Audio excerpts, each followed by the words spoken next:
예, 기관장님들 올해 첫 업무보고인데 준비하시느라고 수고하셨고 또 답변하시느라고 수고하셨습니다. 특히 이창용 하는 총장님께서는 발언 수위를 조절하시는데 굉장히 애를 쓰시는 것 같습니다. 먼저 제가 오늘 업무보고를 시간이 돼서 한번 쭉 다 읽어봤는데요.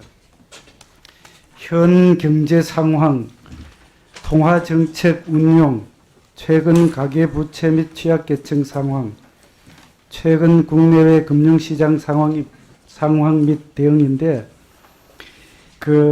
제가 네 번째에 최근에 국내외 금융시장 상황 관련돼서 좀 전에 우리 존경하는 신동훈 간사님은 한은의 독립성 관련돼서 중립성 저는 굉장히 중요하다고 생각합니다. 근데 지난 연말과 또 CP 시장이 한창 불안정할 때에 한은이 정부와 함께 적극적으로 대처를 해서 지금 보니까 아주 안정적인 그런 상황이 돼서 먼저 감사하다는 그런 말씀을 드립니다. 특히 이승은 부총재께서 회의에도 여러 번 참석을 해주시고 해서 지금은 그때의 상황과 비교해 보면은 매우 안정적이고 또 앞으로 물론 더 여러 가지 상황을 생각을 해야 되겠지만 다시 한번 수고하셨다는 그런 말씀을 드립니다. 자, 기준금리 관련돼서는 여러 말씀들을 계속 질의를 했지만 똑같은 답변이기 때문에 제가 물가에 관련돼서 한 가지 좀 여쭤볼게요. 지금 소비자 물가가 금년 1월 달에 5.2%죠. 근데 지금 5.2% 수준이 사실은 한은이 목표로 하고 있는 2%에 비해서는 아주 사실 높은 수준인데, 처음에 급격하게 올랐을 때는 이게 문제다 또는 굉장히 여러 경제 분야에서 이렇게 됐다가 지금 어느 정도 수준이 되니까 그걸 좀 크게 걱정하지 않는다 할까, 어느 정도 좀 감각이 좀 둔화됐다 할까, 이런 좀 느낌이 있는 것 같아요. 어떻게 생각하십니까? 저도 이게 저희 스탠스는 아닌데 시장에서 그렇게 좀 생각하는 것 같습니다. 저희들이 그런 거죠. 그래서 전체 국민들도 물가가 올랐기는 올랐는데 이런 느낌이 좀 들어서 저는 지난번에도 그런 이야기를 했습니다만 한은은 물가 잡는 데에 최선을 다해야 됩니다.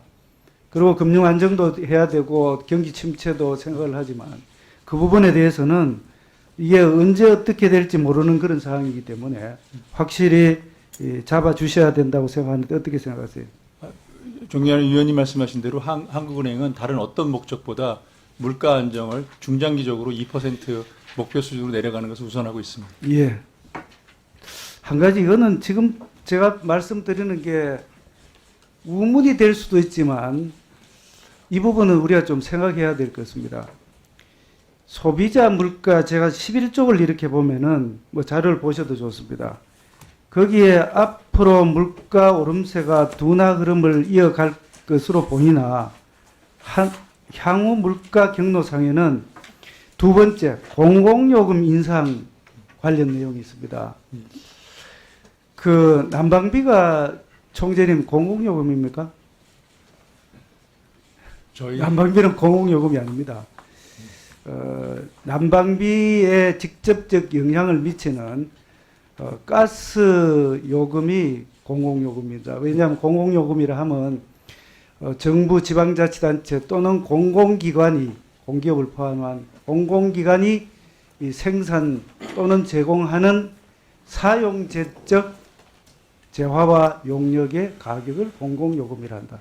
맞죠? 그죠? 네, 그렇습니다. 근데 제가 왜 이런 말씀을 드리냐면은 지금 공공요금의 인상 관련돼서는 서플라이 사이드, 그렇게 공급 측 요인에 해서 문제가 생기는 부분인데, 이 부분에 대해서 이거 굉장히 좀 민감할 수도 있는데, 이제까지 한전의 적자 규모가 30조 정도 된다는 그런 최종적인 건 이제 결산해봐야 되겠습니다만 가스공사도 이제 그건 적자라고 이야기를 안 하고 전체적으로 어쨌든 한 지난번에 한 9조 원 정도 되고 또 금년 1, 4분기 정도 되면 한 14, 5조 정도 될 것이라고 이렇게 예측을 하는데 이 공공요금을 어느 정도 당분간 이 억제 또는 동결한다고 했을 때에 그 이후에 공공요금을 급격하게 올려야 되는 그런 부분이 있을 것입니다. 왜냐하면 제가 말씀드렸던 게 수요관리 측 요인이 아니라 공급 측에서 요인이 생기면은 그거는 누군가는 부담을 해야 됩니다. 예를 들어서 국가가 뭐 관세라든지 또는 세금 뭐 관련 각종 이렇게 아니면은 안 되면은 정부 예산으로 아주 쉽게 세출 예산으로 지원을 해주든지 아니면은 공공기관이 적자를 유지를 하든지 아니면은 최종적으로 요금을 올리든지 그 세 가지를 묶어서 각각 분담을 하든지 몇 %씩 이런 형태로 돼야 되는데 이게 당분간 동결을 했을 때에 나중에 그 누군가는 부담을 해야 되잖아요. 그죠? 그러면은 당분간 동결했다가 나중에 인상을 하든지 정부가 재정 지출로 지원을 해주든지 아니면 적자로 그대로 가져가든지 아니면은 더 요새 이야기되고 있는 노후 설비라든지 이렇게 효율화를 해서 자체 흡수를 하든지 이렇게 돼야 되는데 이렇게 되면은 조금씩 이렇게 조정을 해서 하는 게 바람직한 건지 아니면은 당분간은 좀 이렇게 동결이라든지 이렇게 안정적으로 유지를 했다가 다음에 한목에 많이 올라지지 그런 부분에 대해서 내부적으로 좀 우리 한은에서도 검토를 해봐야 되지 않겠냐 이런 생각이 들거든요. 여기에 대해서 한번 말씀해 주시죠. 정의한 의원님 말씀하신 데 전적으로 동감하고요. 아까도 말씀드렸듯이 지금 말씀하신 것 중에 천천히 올리느냐 나중에 올리느냐에 가장 하나 중요한 포인트는 지금 가격이 오르지 않으면 소비가 줄어들지 않습니다. 소비가 줄어들지 않으면 에너지 수입이 계속 늘어지기 때문에 그 부작용이 굉장히 큽니다. 그래서 저는 기본적으로는 지금 가스료나 전기료를 올릴 수밖에 없는 상황이고 또 너무 많이 올리면 이게 압박이 있기 때문에 올리는 것을 전제로 그 패스를 약간 조정한 건 모르지만 너무 뒤쪽으로 몰면 에너지 소비량이 줄지 않아서 더 큰 피해를 입는다고 생각합니다. 예. 아까 제가 말씀을 드렸던 정부와 한국은행이 독립성과 중립성 이런 차원이 아니라 정책 공조 차원에서 한은의 그 시각과 또 정부의 정책 방향과 이런 부분들을 좀 충분하게 지난번에도 제가 이야기 드렸습니다만 소통이라는 차원에서 뭐 전문적인 전문가끼리 해도 좋고 또 관련되는 현장에 있는 분들의 이야기도 같이 해서 이런 부분을 좀 이야기를 좀 나눠줬으면 좋겠다는 그런 생각입니다. 그래서 이 부분은 어차피 나중에 어떤 형태든지 정책이 나오게 됐을 때에 또 하느니 거기에 대해서 다른 생각을 또 가질 수도 있는 거고 한데 미리 좀 소통하고 협의하고 협조하고 했으면 좋겠다는 생각입니다. 거기에 대해서 한 말씀 해주시죠. 존경하는 의원님 말씀하신 대로 제가 정부를 자꾸 만나고 이런 것이 겉으로 독립성에 좀 문제가 있는 것처럼 보일 수 있다고 생각합니다. 왜냐하면 과거 총재님께서 좀 다른 모습을 보였기 때문에. 근데 저는 지금 의원님 말씀하신 대로 금융 안정에 관한 저희 정책이라든지 지금 말씀하신 대로 이 유가 같은 거는 꼭 인플레뿐만 아니라 재정 정책에 관한 함의도 많은데 한국은행이 독자적인 보이스를 내서 정부에 대해서 한국은행이 생각할 때 가장 바람직한 정책이 뭔지는 만남과 관계없이 계속 소통하도록 하겠습니다.